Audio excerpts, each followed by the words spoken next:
Welcome, everyone, to the closing keynote. I'm Lucy Gray, and I'm the co-founder of Actionable Innovations Global and of the GLOW Conference. And I've never keynoted the conference before, believe it or not, because usually I'm too tired. Um, and I'm more interested in hearing from you in general. So for the past several years, I have not been um, talking a lot. And tonight I want to share a few thoughts about the state of global education and what I'm thinking about these days. So I'm going to start with that. And then we're going to move into some thank yous to some very special people that have been part of this journey this week, actually for months now. And then hopefully we'll cap things off with maybe some comments from and questions from people about what's next and where we go from here. So that's our plan. And let me know if you're here, if you made it to the bitter end. Um, I'm going to look in the comments in a second and see if you're there. And hopefully you'll let me know if you've made it to the end, and we will I wish we could do confetti on this stage. We will throw some confetti for those who made it to the bitter end. So I'm going to present to you some ideas about why you're here. All right, great. Ryan and Stephen, yay. About where we go and why this is so important. And I really appreciate you all being here and staying to the bitter end. I'm going to go off camera, but you're going to hear my voice so you can see my slides a little bit better. So this is a presentation that I gave at another event that we did a few months ago, and I thought it would be a good reminder of why this work is more important than ever. It seems every time I've hosted a global education event, there's been some overhanging important reason for why this kind of work matters even more than maybe previous months or years. And this year is no exception. We're living in some challenging times, and hopefully hopefully we can make things a little bit better for our students and our children as they go forward. So as we know, when I talk about global education, I'm talking about globally connected teaching and learning. I'm talking about global competence. I'm talking about global citizenship education, whatever you want to call it.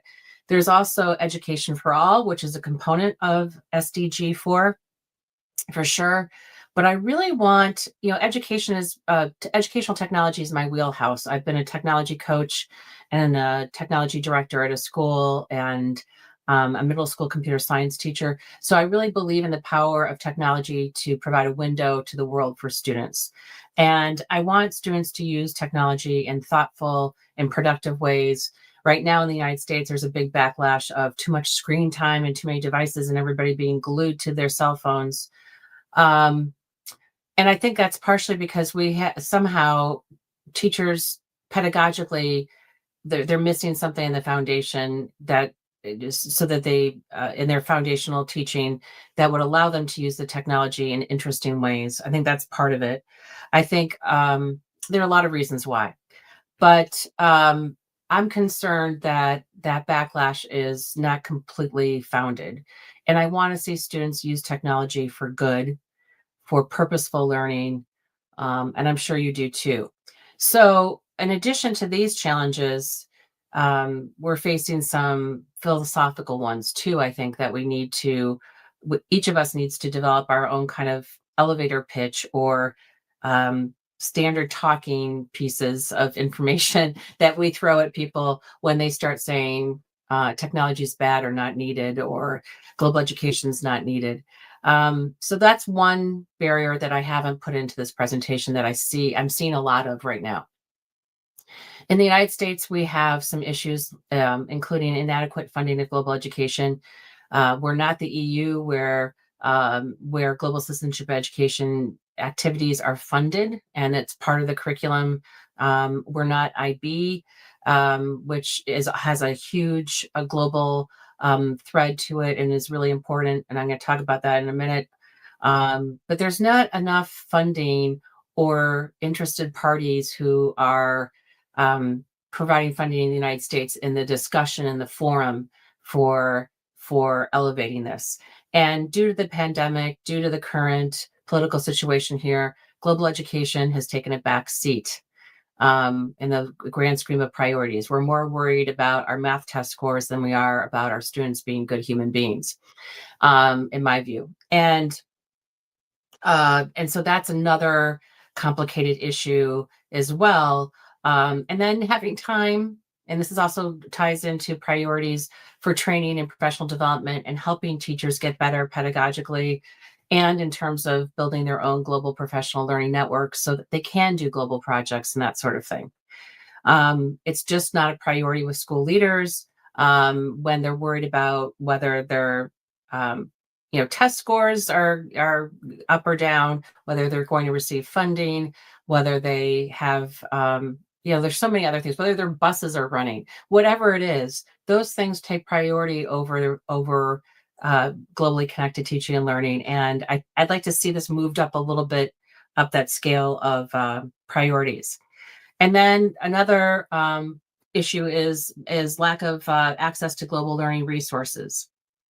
Where do people find the guidance and the resources to infuse a global perspective into their teaching? And we'll talk a little bit more about that in a minute too. So our students are going to inherit a world that's pretty complicated right now. I did a little bit of research, and 17% of the global sustainability targets are on track, which is a little concerning. There are a lot of displaced people in the world for various humanitarian crises, and there's a significant population that are living under authoritarian rule or close to it. And so we have a challenge. This is the world our kids are inheriting. Do we really want to leave that with them? How are they going to be prepared to meet these challenges, and what can we do to help? The state of democracy is an issue. I didn't realize until I started digging around, because democracy is in peril here in the US, that there are other countries who've been living under this duress for a long time. There are lessons to be learned from other countries about how we can activate more citizens and that sort of thing. So we need to, this kind of education is important to the future of democracies around the world. And by the way, we're doing another conference. It's cross-sector in January, focused on democracy and teaching citizens how to be more involved. So I hope you'll get involved with that. It's called Thrive, and it's pretty exciting. Howard Gardner is going to be our keynote, Dr. Howard Gardner from Harvard. He's going to be interviewed by his son, who's a friend of mine, and they're going to talk about what it means to be a good citizen. So we have some other exciting speakers that are lined up too for that. There's also, I think, very apparent in this conference, this youth engagement gap. They are socially active. They feel powerless to change the world. They don't feel like their voice is heard. And I think this is for adults and youth. There's a disconnect between concern and constructive action. How do we take what we know and see is going on and do something about it? What's within our realm of making a difference? And I think this also speaks to the messages of hope we heard at the conference this week. We need to lead people. That disconnect is probably due to a lack of hope, I'm guessing. So how do we empower youth to be change agents? I think there's a lot of work to do. How do we empower everybody to be change agents at this point? So what's at stake? Student relevance and engagement in learning, community resilience and problem-solving capacity, and the economic competitiveness in a global marketplace, which is my least favorite thing that's at stake. Like, we've been talking about how countries need to be globally competitive for a long time. Yes, but I think focusing on what's right for humanity, it first and foremost, is more important.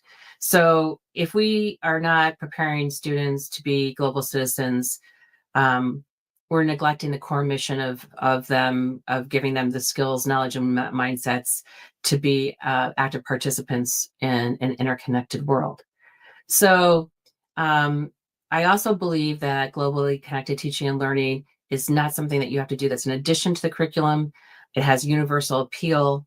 Um, and something that also came up in some of the sessions I was in, this is like the peak time between ages 5 and 18 for developing the habits of mind that are going to help students be active civically. And so I think that's something that's really important. And having a global perspective, it can help do those sort of things. So we also in the United States are faced with people saying, well, how is that going to help our kids learn math? And that sort of thing. We're really worried about very narrow measures of success. And this is something that was pulled from IB data. And I can't believe it's actually not more, it's not higher, but 82% of IB students are enrolled in college. They are stay in college more, they're more likely to stay in college and compared to the national averages in the United States. So I think this is important, that globally infused curriculum that's so beautifully done for the IB works. And so you can learn academics and learn to be a good global citizen at the same time. They're not mutually exclusive. So the elephant in the room is the climate that we're living in right now. From a US perspective, this is not about political indoctrination. This is not about being anti-American. It's being about pro-human. And we're not teaching wildly controversial content. I think that teachers who teach in this manner are focused on facts and scientific knowledge. And this is, fundamentally, we want students to be able to think critically and be aware of other paths that people may take in this planet. So I believe this kind of teaching makes students better citizens rather than different citizens. So you may be familiar with the term global competence, which people at Harvard and the Asia Society kind of coined, and it's been put into the test that comes, the PISA. And I don't know where it is right now with all of it, but it's really about values, attitudes, behaviors, skills that make up a global citizen. And this is, again, goes to some of the things I've already talked about. Why do we want to do this? We're living in an interconnected world. We're preparing students for their future. It's real world relevant learning. We're helping students develop multilingual skills and expanding their perspectives. Empathy and understanding seems to be on the downside, and this kind of teaching helps build that. And again, civic engagement, that's the really essential. These are the 4 pillars of global competence, according to the Asia Society, who originally coined these terms. There are other models out there. But if you've not seen this, I think these 4 pillars are really useful to kind of mapping out what you're doing in your school and in your classroom. Last summer, I worked with Creative Connections, who presented here on their art exchange curriculum. And we looked at their curriculum to see how it fit these 4 things. So you can do that too with whatever curriculum you're using. Are you infusing these kinds of ideas into how your lessons are structured? And there's also different ways that you can do this. You can infuse it into your curriculum. You can join intercultural projects, virtual exchanges. You can have an interdisciplinary approach to your curriculum. Using technology to connect to the world is also important. And then having and possibly doing challenge-based learning or project-based learning that will have a global perspective and help students actually take action is another way to go about it. So when I talk to teachers about how you go about this, I feel like the first stage is kind of infusing what you're already doing with global materials from various organizations. You can infuse lessons that have been developed by other people. There was a population nonprofit that presented here this week. Their materials are phenomenal. And, using those lessons that they've developed, you don't have to develop them yourself. You can use what's already available to you. There are lots of great projects from the Pulitzer Center around writing that you could join. And the other piece of this too is being part of virtual exchanges like Creative Connections, or I'm trying to think of some other ones. There are lots of them out there. IEARN's virtual exchange work. The Stevens Institute is also been a big promoter of virtual exchanges and a source of finding out more about them. So that's another one where you're paired with another classroom, and your students develop various skills through very structured activities that connect your classrooms. I also think that finding partnerships with different organizations, and locally and nationally, is really important too in supporting globally connected teaching and learning. So looking at all those different kinds of phases is really important. Maybe you start out with infusing things a little bit, and then you move on to joining an existing project, and then maybe the third thing is, once you get comfortable in this with this mindset, you develop your own projects that you invite people to participate in. One way of looking this too, from an academic standpoint, is aligning to the UN Sustainable Development Goals. I think this makes a really nice framework for teachers, and we've seen a lot of work in the last few years of teachers doing that. You can also, in the United States, actually, this is supposed to be International Society for Technology and Education is the ed tech group, and they recently acquired ASCD, which is the big curriculum group here in the US. And some of the standards for ISTE for students and for teachers focus on globally oriented topics. So if your principal is saying, well, how is this relevant to what we're doing? You can say, well, this meets the ISTE standards, or this meets the NGSS standards for science. And there's some global recognition in there of topics. Even the NCTE, which is our English and Language Arts group, there's some area where they're tying into diverse perspectives and critical thinking and communication, which is a big part of global competence. Even the math organization in the United States has some key areas in their standards which can be aligned to global competence. So, this is how I think that schools should approach this. Identify the teacher champions in your district who are doing interesting things and support them and elevate them. Integrate global perspectives into existing programs. Map out what your school is doing that lends itself to this mindset, and then develop community partnerships locally and nationally that will support the kind of teaching and learning you want to see, and build on what's working. You don't necessarily need to reinvent the wheel. And maybe you have some core programs that you want to develop further, and that's good. Sometimes adding more to the plate of programs in a school is not necessarily beneficial. Sometimes weeding and improving them can deepen the learning. So, if we want globally competent students, we also need to have globally competent teachers. There are tons of programs out there for teachers in the United States to travel and participate in exchange programs. The NEA Foundation, which I've done a little bit of work for, has one for schools that are in NEA districts. It's a teachers union. There is the Fulbright Teacher Exchange. There's other ones out there. So that's one way too to grow. If you want to have globally competent students, foster it in your teachers as well. And then finally, and then we'll get to the more fun stuff. This is one of my favorite quotes from John Dewey. If we teach today's students as we taught yesterday's, we rob them of tomorrow. And I think that's why somebody asked me recently, why are you still interested in this? I think, my kids are now 23 and 27, and I'm not sure if they had too many opportunities in school to work on any kind of global collaborative project. And they're going to be fine, and they're good kids and young people.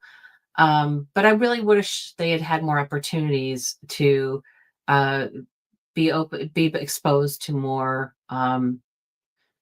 different kinds of people, different attitudes. I would have liked to have seen them do more project-based learning where they were involved in co-creation and co-design. Selfishly, I thought about my own kids and if they're ready to be out in the working world. But it's also, for me, it's also been about the technology that I don't think we're leveraging technology as fully as we can to do interesting things to connect people around the world. And then finally, I do some work with the Charter for Compassion, which is one of our sponsors. And the executive director of the charter ran my student teaching program 35 years ago. And Marilyn, who spoke here last year, taught a class that was in multiculturalism as part of my student teaching program. And those underlying principles and the things that I learned from that class have carried me till today. And that really kind of piqued my interest back in the day. And I just believe that this is the way to help change happen. And that, it's, I think one of the messages I got from people at this conference this year was, we can't give up, we have to have hope, and we have to keep trying. And I think education is the way to do that. So enough of my little lecture. That's my my commentary for the conference. And I oops, here I am. I'm back on stage. And I'm going to share my screen and show you a couple of things that are going to happen next. So first, and my dog is here to say, Mom, come take me for a walk. I'm going to share my screen and show you a couple of things that I think are really cool.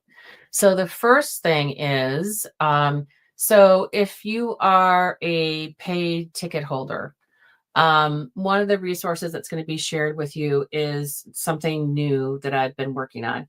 And as an ed tech person, I hope you can all see this. This is a tool called Notion. I don't know if there are any Notion users out there. I think you can get free educator ones. I pay for an AI version of it, or it has AI built into it. And I'm building a database of globally connected learning resources. And some people have submitted things. I'll give you the link to the form if you want to submit something. And it's pretty comprehensive. And you can see I've been adding things, like I added green schools today during Jennifer Seidel's presentation. And it's not going to be complete ever, probably. It's going to be it's going to take a while to be completely done. But basically, I can bookmark. There's a little bookmarking tool in Chrome. I can bookmark resources to it, and it shows up here. Or I can manually put things in, or somebody can submit a form with it. And so this is what it looks like. There's a description.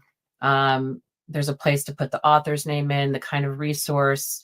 I'll make it full page here. And it's tagged automatically with keywords that I put into this database using AI. This particular one was submitted by Heather Singmaster at Digital Promise. And so this is searchable. You can look at it in different views. This is by the type of artifact it is, a book, a blog, a certificate program, you name it. They're mapped to the SDGs through AI. I'm not sure how accurate that is. And then you can also see like the new ones that have been added recently. So there are different views of all these resources, and it's also searchable and filterable, if that's a word, over here on the right-hand side. So that's one of the things that's going to be coming to paid ticket holders. This is something I've been working on. It's a work in progress, so be patient with it. The other resource I want to show you that I think is like the bee's knees, and I'm working on a version of what I'm going to show you, is Google Notebook LM. And I'm a big generative AI person, and I know it's not everybody's thing. I know it can be environmentally impactful, but I am interested in the potential of it. And this is one of the tools that I think is pretty amazing. So with my Lucy at Lucy Gray Consulting email, I created this notebook, and I put in over 200 resources around globally connected teaching and learning. And Those are on the left-hand side. And then in the middle is a chat bot where suggested conversations or suggested prompts are provided. And you can click on one of the prompts and it will start creating a research brief, basically, based on the resources on the left-hand side of the page. And it doesn't search the whole internet and everything. It's just the stuff that um, it's just the stuff that I have in here. And so here's the detailed response from it. And it gives you links to where it got that it cites that resource. And then you can save it into as a note and it will go over into your studio over here. So you can put your own prompt in, you can use some of the prompts that are here. But that's kind of the I'm going to clear my chat history. This is one part of it. Now, the part that gets really bananas is, I'm going to make this a little bit bigger, is the studio. And just today, I learned you can make all these different artifacts in here. And one of the artifacts, for example, is like an interactive fake podcast. So when you click on the audio, oh, it's already generating. I didn't want to generate another one. I'll show you one that exists maybe. Well, we'll see if it pops up. So you can generate audio overviews, video overviews, mind maps, reports of all different types, and you can customize them and you can do them in different languages. Flashcards, quizzes, infographics, and slide decks. The infographic and the slide deck feature is brand new. And the idea behind this, and I know Christina did a presentation on this in Spanish. The idea behind this is that, students can put their course content in there and generate information that will help them learn in different ways. I suggested it to my 23-year-old college student and he wanted nothing to do with it, but that's, one way to do it. If you want to see on Google's page for this, there are some examples of other ones. You don't have to have 207 resources in it. Some of their examples only have 30 of open source Shakespeare plays and that sort of thing. So you can put whatever you want in here. And so here is, this is, I just did this today because it's brand new. This is, can I make it bigger? This is a blueprint for global competence, educating in a connected world. And it built this map for me. And this is coming from the research I put in here. I think I've also put the keynotes in here from previous glows. So it synthesizes all that information and produces something that I might be able to use in a presentation or to show people why this is important. Isn't that wild? And it's downloadable, it's shareable.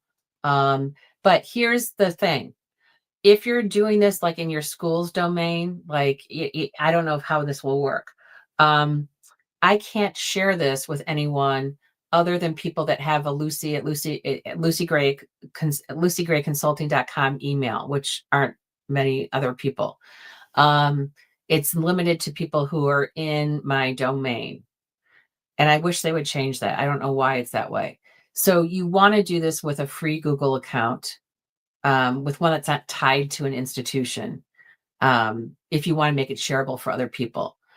Then today I also did a presentation, and this is what it looks like. I'm not sure I like the design of it particularly, but it's interesting. I'm not a big fan of beige in general. But it's putting together, synthesizing some of the information that I was mentioning earlier.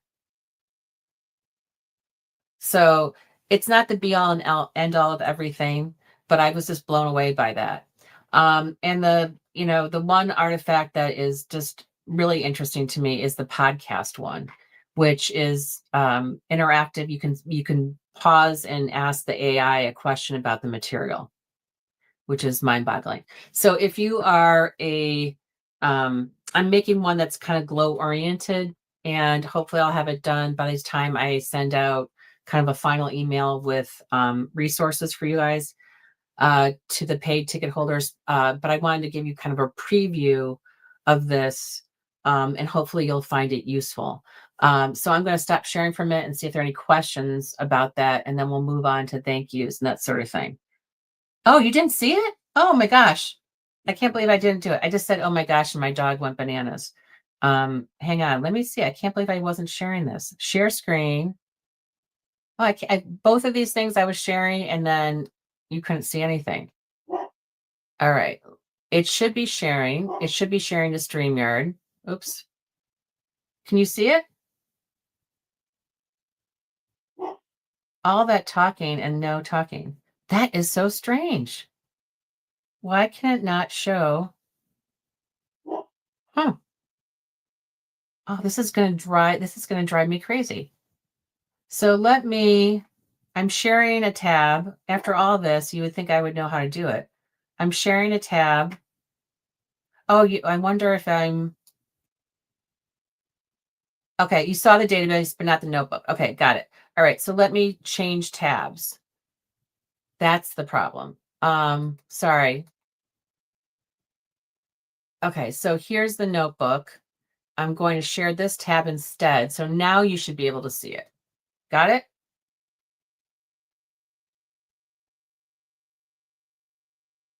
Share the whole screen.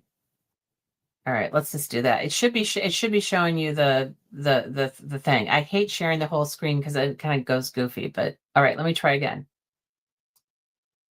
All right, share screen, entire screen. But you see, that's what it does. I don't like that when I do that, but here, let me go to the right tab. Okay. So if I can't go back to StreamYard and see your comments if I do this. If I do a tab, then I can. So let me do that. The tab thing worked, right? Okay. Stop. Share screen. This is the notebook. And it should be there. Okay. So the left-hand side is where you see the resources. Yeah, it's like an infinite glow. You're right. And I just think it would be really interesting to take all of our, if I had all the time in the world, Ryan, I would like to take all the sessions and put them on YouTube and put them in here. It would be awesome, but I don't have the time and the energy. Well, I do have the energy, but I don't have the time. And then the chat is where you ask the questions. Let me reconfigure this a little bit. You can stretch out the different parts of it. So here's where you can ask different queries about it. And I've just found it, I find AI tools useful for synthesizing information quickly, for aligning content that I want to do. So for example, I work part-time in a library, and I teach a lot of technology classes. It's a long story. But I wanted to align what we were doing to the strategic plan for this library. And it helped me do that so that I could start thinking about what courses to offer. So I look at generative AI, as a thought partner. And I think we could spend a lot of time talking about a lot of different issues related to it, but it's been incredibly helpful to me, especially with Glow too. And then the area that I didn't show you was that I suppose I didn't show you because I wasn't screen sharing correctly. This is the studio with the different things you can make. So this is the podcast.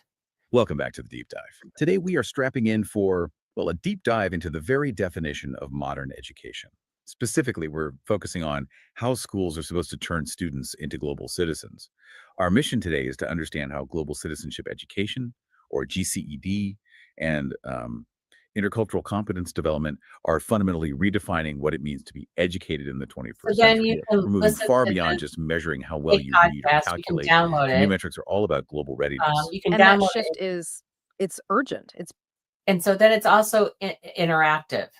So I can turn this on and join it, and ask these two hosts a question, and they'll pull up an answer. It's the craziest thing I've ever seen. So that's what the audio overview is. This is the presentation that was created today, because that's a brand new thing that they rolled out. I happened to see it on Twitter, and made this presentation for me, which I'm not crazy about the design, but it's putting something together that kind of gives me, another way of looking at things. And then the last thing that I showed you before I realized that I was not showing you anything, was the infographic. And I can probably, email this to you if you want it to. But anyway, and you can blow it up. Oh, I didn't see this, and move it around. And I really like the infographic piece, because I think making an infographic with AI tools has been challenging in general. I've tried a couple tools and it hasn't been great. So you can customize these things a little bit more than just generating. Under reports, they let you, create all different kinds of artifacts that are more written oriented. And there's a little bit of there's more customization than there was at the very, very beginning. And if you do, there should be a custom one. I thought there was a custom one here. I guess these are kind of custom. You can go in and you can edit these. These are suggested formats. So you go in, you can choose your language and describe what you want it to do, and it's going to do it in whatever language. So here they're suggesting a plan outlining pedagogical shifts and innovation strategies for 21st century education. And I'm going to do it in German. And then I can describe more what I want. And then I click on generate and it goes. And that artifact will be here on the right-hand side. They've been doing video explainers, which I really like too. And so, here's one that's a video explainer. All right, let's jump right in. Today, we're tackling a huge question. Let me go in. I mean, it sounds a little bit like the podcast. Let me see You're if I can. facing down these huge challenges of division on one side and inequality on the other. You realize we can't just keep doing things the same old way. We need a new vision for learning, which brings us to the essential what. What are we actually aiming for? And at the heart of this new vision is this incredible idea called. So, is this gonna deepen student learning? I don't know. But if you need artifacts in order to explain things to people that's research-based, this might be a tool for you. Okay. So I hopefully you saw that, and that was helpful. So where's the link? Okay, it did show up, right? Okay. Sorry, Stephen, if you're lost. Let me get on stage again. Okay, so now nope, this is the link for Notebook. I'll put it up here. Thank you, Ellen. And you can create your own. Just be careful that if you do it with a school one, you may not be able to share it with other people outside of your domain. So I've made some public ones in my other public regular email that are shareable, and I'm making one for you guys that will be sent along with the final kind of information about the conference. So I hope that clarifies it. And you may want to, when you click a link, I didn't see anything resembling your screen. So I don't know where you were clicking exactly. I'm sorry, Stephen. I can send you, I'll be sending you a version of this so you can take a look at it. Okay. So sorry if that wasn't the world's perfect demo. I was very excited about these different tools, and I hope that you'll find them useful as well. So let's get to what's next. What do we do now? What's going to happen with all this content?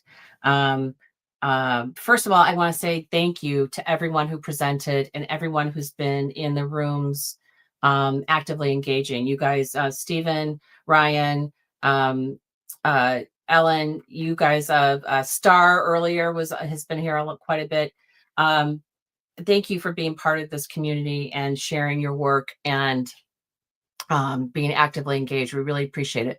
I felt like things were a little quiet in the rooms, like there were people in a lot of the featured and keynote sessions, but they were kind of quiet. I'm not sure why. So I would love to dig into that. And there are 2 evaluations that are coming. One is built into the system.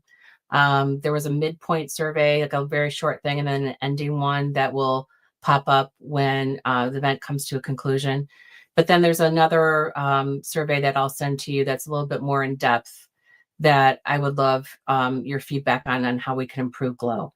And I think there's still room for improvement, but this is like the year I felt like the presenters were the most prepared. I was a little worried about that because I did training sessions and I didn't see some people. But I think people were the most prepared, and we had the least amount of technical glitches, which is usually is the problem with sharing your camera and sharing your microphone. That seems to be what trips people up if they don't run the pre-event check or they don't enable it in their security settings in Chrome. That seems to be trips people up, and I didn't see a ton of that this year. So I think we're getting better at learning this platform and making the most of it. And I know there's more that we could do. And I think doing one big event a year is not enough. Like maybe we need to do smaller events periodically. And if anybody's interested in collaborating on future events, please let me know. I have a agency license for Ring Central events. I pay for a part of it, and the Charter for Compassion pays for the other half of it. Which allows us to do custom events for people as well for other organizations. So if you're interested in that, let me know. And our next conference is called Thrive, and it's taking place in January. Again, it's a democracy-oriented conference. And then we'll have the Compassionate Action Conference in May. So there might be some more coming along, but those are other ones that you can get involved with if you're interested. Both of those conferences will be more cross-sector than just education. There'll be education parts of it, but it will be cross-sector. I'm trying to think what else. I also need to give a huge thank you to our sponsors. I hope that you were able to stop in and meet some of them. Peace Tracks, SOFLA. I love the SOFLA method. If you didn't see Helene's presentations, go back and watch the recordings. I think her methodology for teaching online is spot on and really thoughtful. And she has a book coming out in the spring from the University of Michigan Press. We have Peace Tracks. I loved their presentation this morning where we used we actually created music. Who else? Institute for Humane Education really knows how to reach out to people during the conference. They make the most of this opportunity with presenters from all over the world that work with them. I love their solutionary framework, and they're just a really good group of people. So I hope people will connect to them and see how you can possibly collaborate or take a class from them or whatever. And then I know Digital Promise. The Sienna Solutions Challenge is phenomenal project-based learning or challenge-based learning, and there's lots of opportunities there. So make sure that you look at that opportunity for your students, plus their Youth Made conference. They do kind of a Youth Made. I think the hashtag is Youth Made. It might have a different name now. I can't remember, but they celebrate student work on different platforms. I think in the spring. So please take a look at their resources and their opportunities. Digital Promise, if you're not familiar with them, is a big ed tech research group here in the United States that was founded by Karen Cater. Karen Cater was she was one of the people involved with the Apple Distinguished Educator community for a long time, which I'm a part of. And then she went to work for the Department of Education under Obama. And then she started Digital Promise, and it's really, really grown. So they have 5 million different initiatives. And the Sienna Solutions Challenge is one of their global projects. So I hope that you'll take a look at their work. And then the Charter for Compassion, we do cross-sector work with on different peace and social justice act kinds of activities. We have a monthly EdNet forum where we'd love to feature educators and organizations doing work in education. So I can always talk to you more about that. So what's going to happen next is the recordings will be available for everyone through tomorrow morning, my time. And then I process the videos. I make sure all the videos are processed, and I put them in a separate space for the people that have access for a year, the paid access. And then I turn off the replay in the conference system. So the conference platform will be open, for you to go in and still look around. I will send a quick email tonight, thanking everyone, and then a more detailed one next week. If you were a presenter or a paid ticket holder, then I also send certificates of attendance, or a way to get certificates of attendance for you as well. So those things are coming. Give me a week or so to kind of get that up. Presenters will also get a copy of their video, and they can do whatever they want with it. If you want to put it up on YouTube or use it in a course, or however you see best, we would love you to do that. We would love for you to do that. So that's what's coming next. And then finally, what time is it? How are we doing for time? I talk a lot, don't I? I'm wondering if there's any feedback or ideas or questions that you guys have going forward. Yeah, Star, Digital Promise is awesome. And thank you, Ryan, too, for being part of this. And my email is Lucy@Lucy Gray Consulting. And you can bug me with anything, anytime. Yeah, the platform seems to work well, Ellen. And I'm going to put your comment up here. I've invested a lot of time in learning it, so I feel like I know it pretty well. And what's nice about it, on the back end, they've improved how I publish the videos. I used to have to manually go in and clip something and then publish the clip and whatever. It's gotten a lot better. And they also have an AI generator that will generate social media clips with text in them. And it's pretty unbelievable. And there's something coming called a creator studio or something that's coming, and I don't know what that is, but that's a new thing that they're doing. If you notice, this year there was a docs tab in the event chat and in the session chats and in the stage chat where people could upload documents to be downloaded. Not many of our presenters took advantage of that, but I like that feature. And you can see it on the event chat. I put up a couple documents for people. So I think that was really useful. And the certificates of attendance, I wish we could do CEU, Star, if we could find a university partner or somebody who could issue something a little bit more formal. That would be, it didn't show up under sessions, Ryan. That's weird, because I see it from my perspective. That's so weird. So anyway, certificates of attendance, I wish we could do more concentrated, more official kinds of ways of recognizing people's time here. I think that would draw more people. The one thing I will say about this year's conference too, our attendance was much further down than it has been other years. The first year I did it, we had 1,100 people. Then maybe 800, maybe 800 last year. And this year we had maybe close to 600. And about 60% of those people show up online for live stuff, which is kind of the industry norm from what I understand from Ring Central events. There are all sorts of really cool analytics on the back end that I can look at, and it helps me make decisions about what works and what doesn't work. And MELP is that was the SOFLA group, right?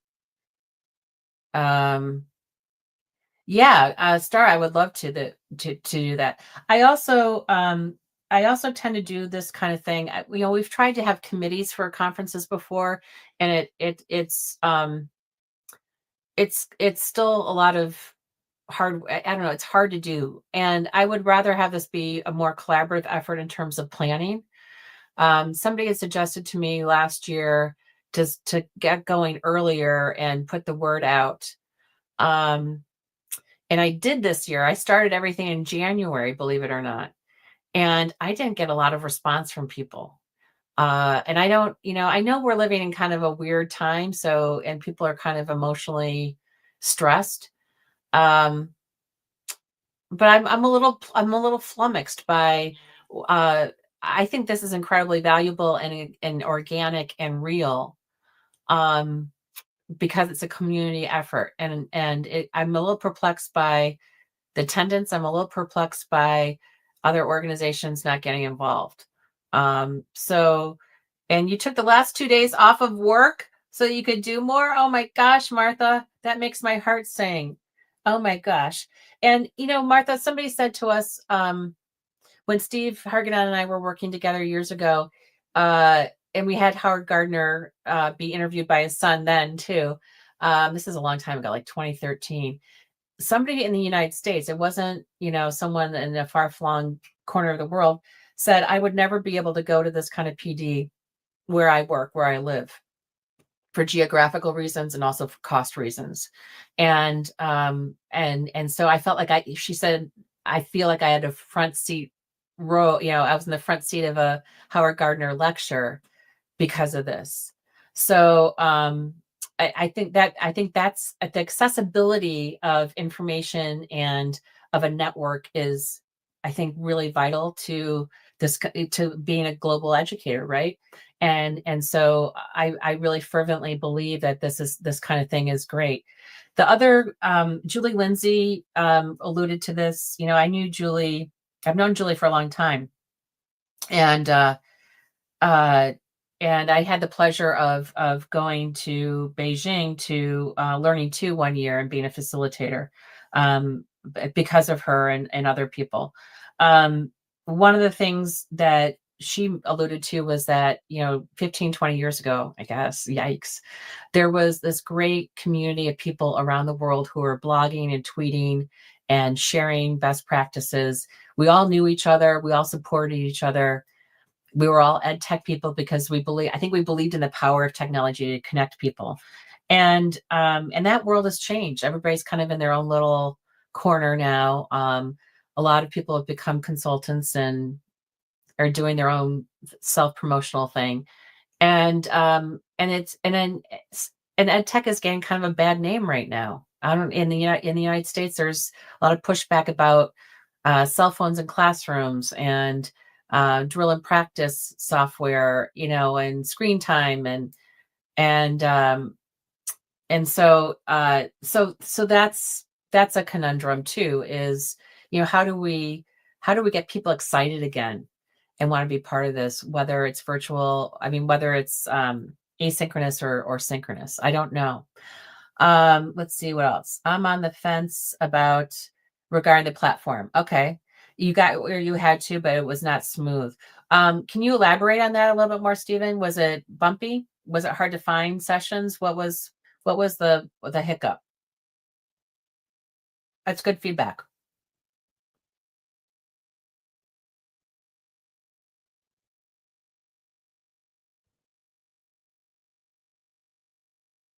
Oh, and making the application shorter. Okay, Lucy, that's also something I can do. Yes. Yeah, I did put a lot in there. I tend to be a little overwhelming, Lucy.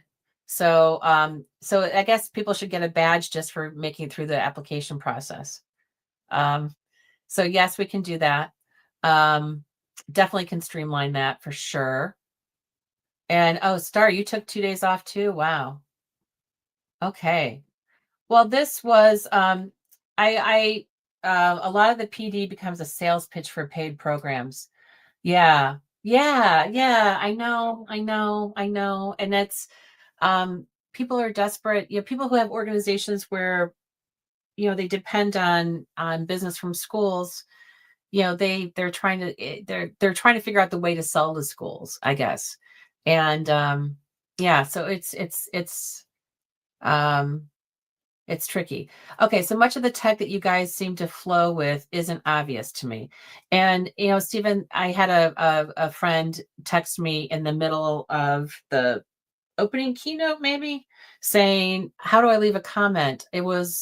No, it was somebody who was asking people to leave comments, but it was early on in the conference, and he sent me a screenshot, and he had the right window collapsed, so he couldn't see the chat where everybody was conversing. And that, yeah, that's a stumbling block. It wasn't obvious to him that there's like a little arrow that you use to collapse and that sort of thing. So I did develop some step guides with Scribe that are on the front page. Again, it's like too much information. Like, who's going to go through that in the middle of a conference? But that kind of gave some orientation to the platform. I think that's critical, is giving people time to go in and get used to the platform ahead of time. Yeah. And this thing that I have on the front page is a step-by-step kind of thing. And I also try to Stephen, I work with also a lot of people in my library job who are not necessarily love technology as much as I do, let's put it that way. And so this stuff, a lot of stuff is a mystery to them, and thinking about how to simplify it, make it user friendly. It's a tough thing because everybody's at a different level. And I also think that tech companies don't think about usability enough. Like, I work with a lot of like 80-year-olds who have iPhones and they don't know how to reset their password. And it's or they get flummoxed by the whole process because they have to do so many things with it, so many hoops they have to jump through. So I don't think that I don't know if there's a magic solution to usability issues in general, but I think I'd like to see companies be more thoughtful in their design and be more cognizant of people's different learning styles when it comes to digital learning. So, we could do we could do other conferences that are smaller in scale too, that might be a little bit more manageable. This is a lot. This is 100 sessions over this week. Am I the only one doing the tech thing? What do you mean, Star? Um, there are a lot of ed tech people out there that are doing things and that sort of thing. Thank you, Samaya, for coming. And it's the top of the hour, so I don't want to keep anybody. I don't want to keep everybody too much longer. But your feedback is really appreciated, either here or in an email or through the forms that we're going to send. And if we form a committee or something, I would love some of you to be part of that. And if you stuck around to this long, somebody said something about Padlet. Yes, yes, yes, yes. Oh, I totally agree. I love Padlet. My favorite tools are open-ended tools that will let you do other things. So Padlet is one, Book Creator is another. You don't need you don't need ABC Mouse. You need things that are going to allow kids to create and connect and do things on their own. So Martha, I'm totally with you on that. And I don't see enough creativity tools that are new. Like, I don't see anything new being developed. So I still go back to kind of the standard ones that have been tried and true for a while, like Padlet keeps on adding stuff every time. It gets better and better and better. I cannot live without Padlet. I use it with grown-ups. I use it with kids. Oh, I don't work with kids anymore, but I still use it in my library teaching. Great, best tool ever. So, if there are topics for other conferences that you'd like to see that you would come to, I would love to know that as well. What kinds of things are of interest to you? We did do an A1 a couple years ago. I think there are 5 million AI things going on, so I'm not particularly interested in doing an AI conference, but if we had a different spin on it, I think that could be interesting. But any feedback you have, please let me know. Send me an email, and if I don't respond, get back to, I'll keep bugging me. Things are a little bit busy right now. But I'm looking forward to this weekend, because tomorrow after work, I'm going to see Rachel Maddow and Tim Snyder, who is an expert on authoritarianism, speak in Chicago. So that's my end of the week treat for this. Um, and uh, um, and oh, and here's something here from Star. Um, Oh, am I the only tech person here? No, there were other people. I had a student that I've been mentoring at the college I went to. He came and helped. His name was Super Tim. You guys might have seen him. He's from Bangladesh and just an amazing student. Um, there was my colleagues from the Charter for Compassion, Felipe and Anam were helping yesterday. There were supposed to be 2 people today helping, and they both had emergencies. So that's my on me, because I should be lining people up. The other thing I need to do better is we did have volunteers this year, but nobody signed up to book their volunteering gig. Or one person did, and I just didn't follow up. I didn't have time. So improving the volunteer experience definitely is on my list of things to do.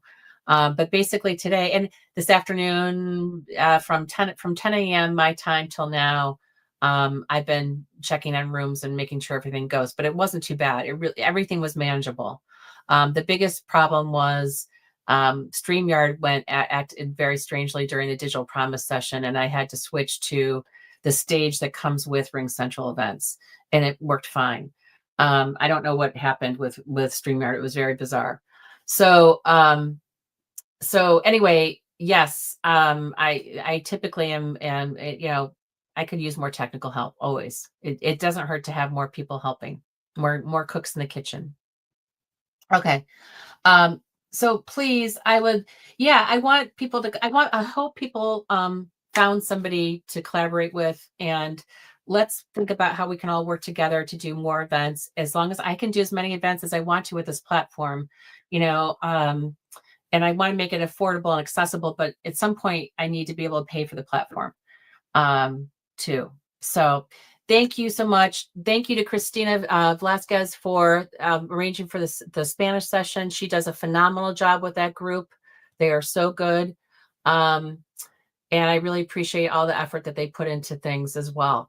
And to our fabulous keynotes, thank you for your time and your expertise. And I hope that everybody goes back and looks at the recordings for the keynotes will be on our YouTube channel too. So those will be open to everyone. Thanks again, everyone. Have a good weekend and stay in touch, please. Okay. Good night or good day, wherever.